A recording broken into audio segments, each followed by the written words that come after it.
Varem kui räägiti, et auto on turboga, kujutati kohe ette, et auto on kiire ja võimsam. Aga kuidas sai üks seade mootori võimsust suurendada? Täna ma näitan sulle, mis on turbokompressor ja kuidas see töötab.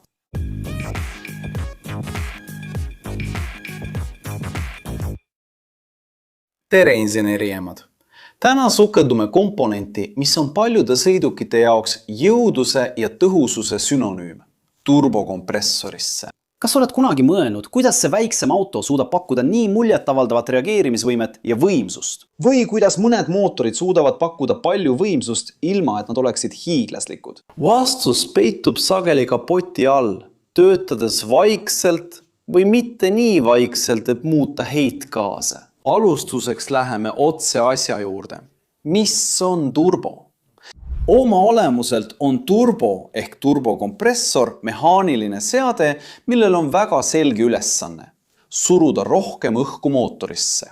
Kui juttu oma auto mootorit ette sportlasena, mida rohkem hapnikku ta suudab sisse hingata, seda rohkem energiat ta suudab toota, eks. Mootoriga on sama lugu. Rohkem õhku tähendab rohkem saadaolevat hapnikku, et põletada rohkem kütust. Ning rohkem põletatud kütust tähendab rohkem võimsust. Aga kuidas turbo suudab selle saavutada, et surub rohkem õhku silindritesse, minnes kaugemale sellest, mida mootor loomulikult sisse hingata suudaks? Turbo suurim mipp seisneb selles, et ta kasutab nutikalt ära midagi, mis muidu läheks täiesti raisku. Heitgaasid. Jah, need kuumad ja survestatud gaasid, mis väljuvad mootorist. Após a combustão, mis tavaliselt läheksid lihtsalt summutist välja. Turbo püüab need gaasid kinni ja panen need tööle. Kujuta ette, et sul on aiavoolik ja selle asenel, et lasta veel vabalt voolata, suunad selle väikese veeratta peale. See on lihtne analoogia, kuid see illustreerib põhimõtet hästi. Väljalaskegasid, millel on kineetiline ja soojusenergia, suunatakse turbo ühte ossa, mida nimetatakse turbiiniks. Turbiin on nagu väike propeller või tuuleveski, mis on loodud pöörlema väga suurte kiirustega, kui väljalaskegasid sellele mõjuvad. Ja kui ma ütlen väga suured kiirused, siis me räägime sadadest tuhandetest pööretest minutis. Midagi tõeliselt muljet avaldavat. Aga mis seos on selle pöörleva turbiini ja lisõhuga, mida mootor vajab? Siin tulebki mängu selle disaini geniaalsus. Turbiin on ühendatud võlliga. See võll on ühine teise komponendiga, mida nimetame kompressoriks. Mõtle sellest võllist kui sillast, mis ühendab turbo kahte osa. Ja just sellepärast nimetamegi seda turbokompressoriks. Nii et kui heitgaasid panevad turbiini pöörlema, pöörleb ka võll ning selle tulemusena hakkab pöörlema ka kompressor. Kompressor omakorda on omamoodi ventilaator või õhupump, kuid palju võimsam. See asub mootori õhu sisse laskeava juures. Veel enne, kui õhk jõuab silindritesse. See, mida ta teeb, on ümbritseva õhu imemine ja selle kokku surumine. See on nagu jalgrattakummi pumpa kasutamine, kuid palju suuremas ulatuses ja palju kiiremini. Õhk, mis varem oli atmosfääri rõhul, tavalisel rõhul, surutakse nüüd kokku ja sunnitakse mootorisse. Aga miks on õhu kokku surumine nii oluline? Kas sa mäletad meie sportlase analoogiat, kes vajab rohkem hapnikku? Kui kompressor surub õhu mootorisse, siis tegelikult pakib ta rohkem hapniku molekule väiksemasse ruumi. See on nagu mootor ei imeks sisse tavalist õhukogust, vaid saaks hoopis eriti haplikku rikka õhu. Kui igas põlemistsüklis on rohkem haplikku saadaval, saab mootor kütust täielikumalt ja tõhusamalt põletada. Ja mis on tulemus? See tähendab mootori võimsuse ja pöördemomendi kasvu. Vaja suurendada selle füüsilist suurust ehk siis töömahtu. Ja siin tuleb mängu üks oluline detail tõhususe jaoks. Vahejahuti. Kas oled märganud, et kui sa midagi kokku surud, kipub see soojenema? Mõtle näiteks rattapumbale. Kui sa pumpa kasutad, läheb selle korpus soojaks. Sama juhtub ka õhuga, kui kompressor seda kokku surub. Soe õhk on vähem tihe. See tähendab, et selles on mahu kohta vähem haplikku molekule. Et maksimeerida mootori jõudvat haplikku hulka, peab see suruõhk olema võimalikult külm. Ja just siin tulebki mängu vahejahuti. See on põhimõtteliselt õhuradiaator, mis jahutab kompressorist väljuva kuuma ja survestatud õhu enne, kui see jõuab mootorisse. Õhku jahutades suurendab vahejahutisele tihedust, tagades, et mootor saab võimalikult palju haplikku veelgi parema põlemise jaoks. Mais potente ja eficiente. Então, kokkuvõtlikult öeldes panevad muidu raisku minevad heitgaasid turbiini tööle. Turbiin omakorda, olles ühendatud võlliga, paneb kompressori pöörlema. Kompressor imeb ja surub kokku ümbritseva õhu. See kokku surutud ja kuum õhk läbib vahejahuti, et jahtuda.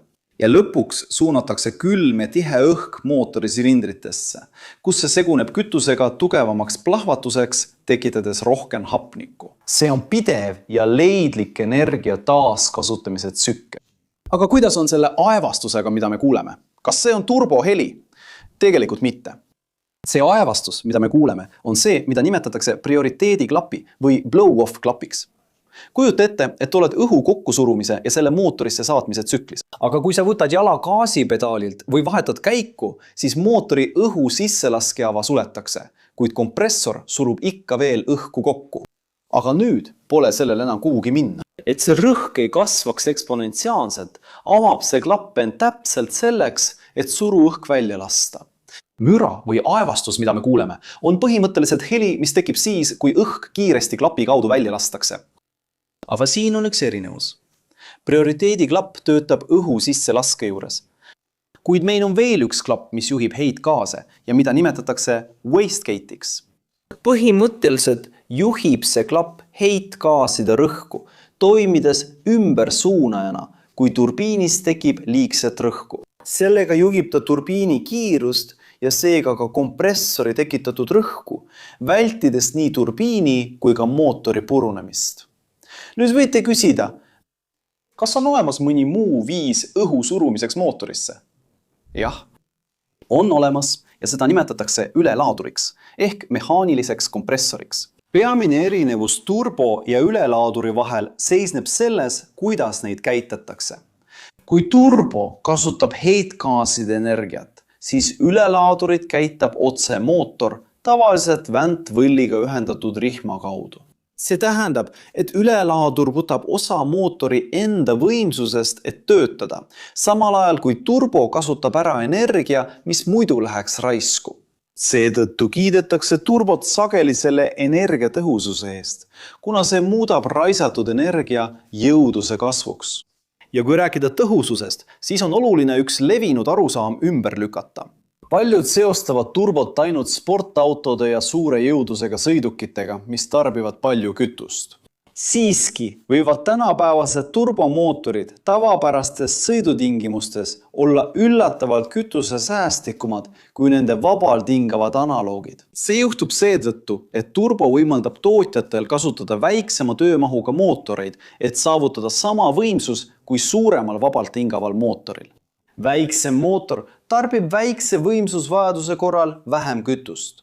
Turbo hakkab tööle siis, kui vajad seda lisajõudu, kuid igapäevasõidus aitab see kaasa kütuse säästule. Tegelikult valivad paljud autotootjad turbokompressori kasutamise, et suurendada mootori võimsust ilma saasteainete heitkoguseid suurendamata. See on tehnoloogia, mis on tõesti muutud kõrge jõuduse kättesaadavaks, mis varem oli piiratud vaid suurte mootoritega. Turbo taga olev inseneritöö on suurepärane näide sellest, kuidas saame ressursse optimeerida ja muuta kõrvalsaaduse väärtuslikuks energiaallikaks. Nii et järgmine kord, kui kuuled turbole iseloomulikku vilinat või tunned autos seda lisatõuget, siis tea, et see pole maagia, vaid nutikas inseneritöö, mis aitab igast grammist energiast maksimumi võtta.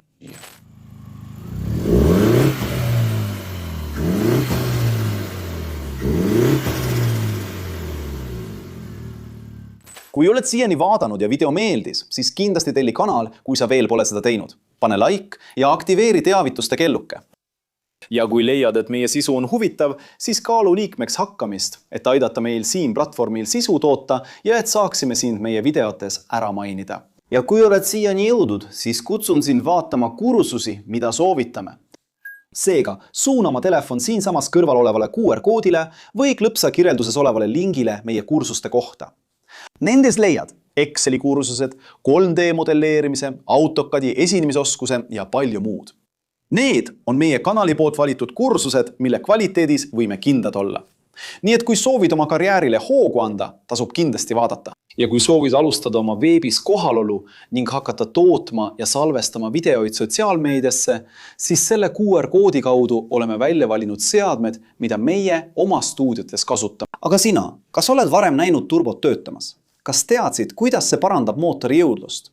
Kas sul on auto, millel on turbo?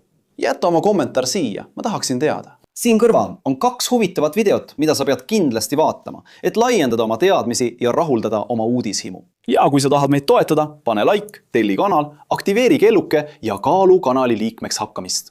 See ongi kõik insenerihuvilised. Suured tervitused ja kohtume järgmises videos.